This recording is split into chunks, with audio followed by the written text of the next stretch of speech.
2 കൊറിന്തോസ് 5-ാം അധ്യായം 1 മുതൽ 10 വരെയുള്ള തിരുവചനങ്ങൾ. ഞങ്ങൾ വസിക്കുന്ന ഭൗമിക ഭവനം നശിച്ചു പോകുമെങ്കിലും കരങ്ങളാൽ നിർമ്മിതമല്ലാത്തതും ശാശ്വതവും ദൈവത്തിൽ നിന്നുള്ളതുമായ സ്വർഗീയ ഭവനം ഞങ്ങൾക്കുണ്ടെന്ന് ഞങ്ങൾ അറിയുന്നു.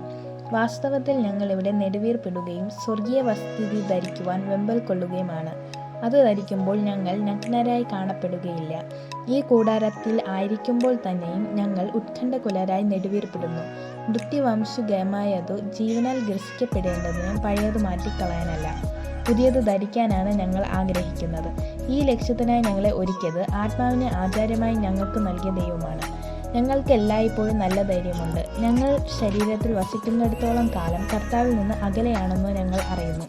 എന്തെന്നാൽ ഞങ്ങൾ നയിക്കപ്പെടുന്നത് വിശ്വാസ്യതയിലാണ്, കാഴ്ചയിലല്ല. ഞങ്ങൾക്ക് നല്ല ധൈര്യമുണ്ട്. ശരീരത്തിൽ നിന്ന് അകന്നിരുന്നാലും കർത്താവിനോട് അടുത്തിരിക്കാനും ഞങ്ങൾ ആഗ്രഹിക്കുന്നു.